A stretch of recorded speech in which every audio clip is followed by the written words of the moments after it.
want to get your thoughts on a couple of quirky stories in Australia, Kosher. What about this one as a follow-up to the protests in Sydney earlier in the week? One of the blockade protesters who was locked up for the night, Holly Eccles is her name, and she got on Facebook and sent a message to the world out of there complaining about the cheese sandwich she got in the cells because they weren't vegan.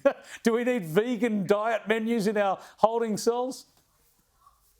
I think that encapsulates where we are as a culture right now, Chris. I think, a little bit entitled and a little bit tone deaf, possibly, with everything else that's going on. So that was quite funny. Yeah, absolutely hilarious. I'll tell you another one that's hilarious too. The old idea of the pommy whinger seems to hark back to the 1960s or 70s in this country, but there's been a classic example turn up today with a British woman who was writing down, and they've now been published, the pros and cons of Australia.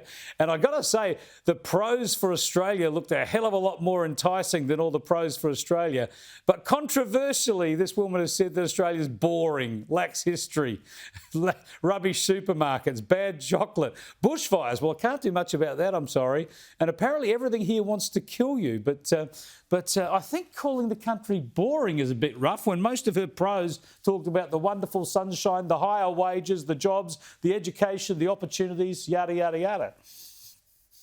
Yeah. Yes, and as you mentioned at the outset here, just based on where I'm sitting right now, I certainly boring is not a word that I would use in that. But look, being foreign myself, relatively new to Australia, I understand the need, or it's natural to get nostalgic and to compare and contrast with the homeland. But as you mentioned, the things that she credited Australia with: great livability, safety, opportunity. And if the worst she could say is the chocolate is bad, then I think you're not doing so badly. Stay off the chocolate. That's my advice. Stay off the chocolate. Thanks for joining us, Kosher. Appreciate it.